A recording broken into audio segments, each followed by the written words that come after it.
रक्तदान श्रेष्ठ दान। और नितिन भाई, ये जो है ये ऑपरेशन सिंदूर जो हुआ और वहाँ के जो हमारे फौजी जो सिपाही जो जख्मी हुए हैं, ये पूरे ये खून का संकलन करके उनको वहाँ पर प्रोवाइड किया जाएगा। ये एक बहुत बड़ा काम यहाँ पर मलिक परिवार ने किया है, हम उनको मुबारकबाद पेश करते हैं। आइए इसके बाद योगेश जी देसले सर से मैं विनती करता हूँ कि सर आप भी दो शब्द इस मौके पर, इस अवसर पर कहें। आज मरहूम गफर मलिक साहब के याद में ये जो रक्तदान शिविर मलिक परिवार ने और जो उनका फाउंडेशन है उन्होंने आयोजित किया, इसलिए मैं पहले तो एजाज भाई, नदीम भाई और उनके सब परिवार, देश परिवार, उनको मुबारकबाद देता हूँ। करीम सर अपनी बात रखकर यहाँ से चले गए। एजाज भाई उन्होंने बहुत सारी बातें हाजी साहब के बारे में कही, लेकिन मैं एक ही बात हाजी साहब के बारे में, करीम सर, एक ही बात कहना चाहूंगा आपकी बात पर। पहचान कफन से नहीं होती, जनाजे के पीछे चलने वाला काफिला बता देता है कि रुतबा किसे हस्ती का।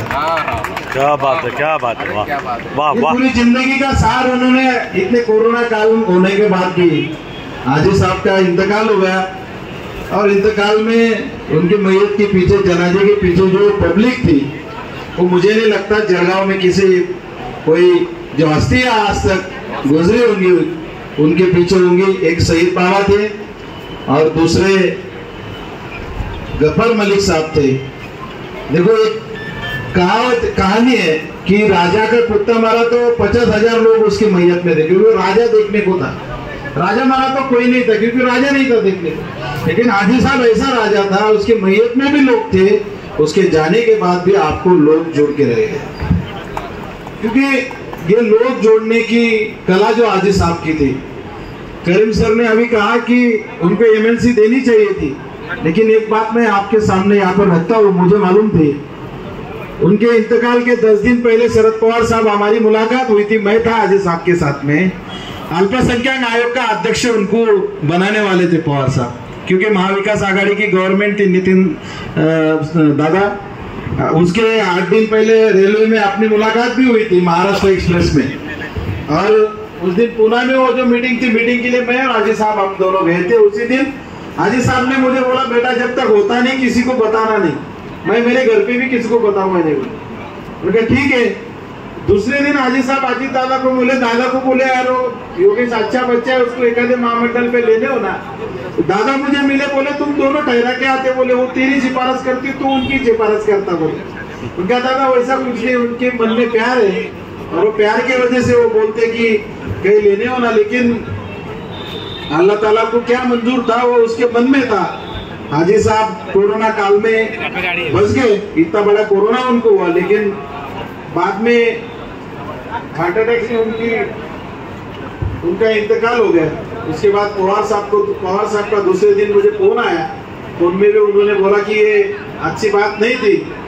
बाद में उनके परिवार से पॉलिटिक्स में हाजी साहब का जो नाम है वो आगे चलाने वाला कोई चाहिए, इसलिए एजाज भाई को सक्रिय करना, ये आगे की जो बात थी उसके लिए सही था कि एजाज भाई को अभी सक्रिय होना चाहिए। एजाज भाई होंगे, नदीम भाई होंगे, ये दोनों भाई बहुत होशियार है। एक ने पवार साहब को बांट लिया, एक ने अजीत दादा को बांट लिया। तुम किधर भी जाओ, हम दोनों पवार फैमिली के साथ में रहेंगे। यानी इनसे लगता है कि भाई पवार फैमिली आज भी एक ही है, भविष्य में भी एक ही रहेंगी, और जो आने वाला कल है वो आने वाले कल में आप सबको दिखाई भी देगा कि महाराष्ट्र के राजकारण में, महाराष्ट्र की जो राजनीतिक गतिविधियां है, इन गतिविधियों में अपन बोलते हैं राजकारण में कोई ज्यादा दिन किसका मित्र नहीं, कोई ज्यादा दिन किसका शत्रु नहीं होता। ये तो परिवार है, परिवार आज ना कल एक होने वाला है, और परिवार के नाते से आज अगर वो एक दिख रहे, लेकिन पार्टी के नाते से भी एक हो जाए, ऐसा सब लोगों का कहना है। मैं तो एजाज भाई को पहले ही बोला था, आप अगर उधर भी होंगे तो आपकी जगह हमारे दिल में जैसी पहले थी वैसे आज भी है, कल भी रहेंगी, क्योंकि मलिक परिवार है। गफ्फार मलिक साहब के आशीर्वाद इस परिवार को है। जो गोर गरीब लोगों के दाता थे, बहुत सारे लोगों का पुण्य का काम उन्होंने किया। और ऐसा काम करने के बाद आज उनकी याद में आपका उनका परिवार, एजाज भाई होंगे, नदीम भाई होंगे, उनका परिवार होगा, ये भी वही काम कर रहे हैं। इस बात से बड़ा अभिमान हमको कोई लगता नहीं। और ऐसा ही काम आने वाले दिनों में, भविष्य में आपके परिवार के हिसाब से होना चाहिए। जाते जाते उनका ही एक शेर फरमा कर मैं यहाँ पर मेरी बात खत्म करूंगा। ना राम आएंगे इस दुनिया में, ना रहीम आएंगे। ना राम आएंगे इस दुनिया में, ना रहीम आएंगे, सिर्फ इंसान ही इंसान के काम आएंगे। आजकल सियासती मामलों पे जो लोग हिंदू मुसलमान कर लड़ा रहे हैं, उनके लिए हर युग में हाजी साहब जैसा आदमी हर समाज में, हर गांव में और हर जिले में पैदा होना चाहिए। यही मैं भगवान से और अल्लाह ताला से प्रार्थना करूंगा। जैसा हम छत्रपति शिवाजी महाराज के बारे में बोलते हैं कि महाराज तुम्हें पुनः जन्म द्यावा। महाराज ने हर एक बार इस धरती पर जन्म लेना चाहिए, छत्रपति शिवाजी महाराज ने।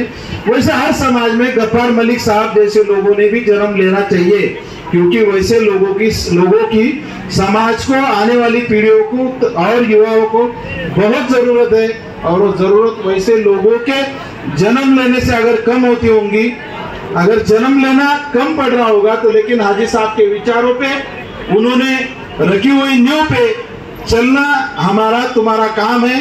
मैं अपनी युवा पीढ़ी से, अपने भाइयों से, सभी से एक ही गुजारिश करूंगा, आज वो अपने में नहीं है, लेकिन हाजी साहब के विचार अपन अपने साथ है और विचारों पे चलना, अपना करते हुए समझकर अपन ये काम आगे बढ़ाना है और आगे बढ़ते रहना चाहिए। इसलिए मैं आपको बहुत सारी शुभकामना देता हूँ। और हाजी साहब को राष्ट्रवादी कांग्रेस पार्टी अजीत दादा पवार गढ़ की तरफ से, उप मुख्यमंत्री अजीत दादा पवार की तरफ से और जलगांव जिला राष्ट्रवादी कांग्रेस पार्टी, मैं और मेरे खुद के परिवार की तरफ से उनको विनम्र अभिवादन यहाँ पर अर्पण करता हूँ। धन्यवाद।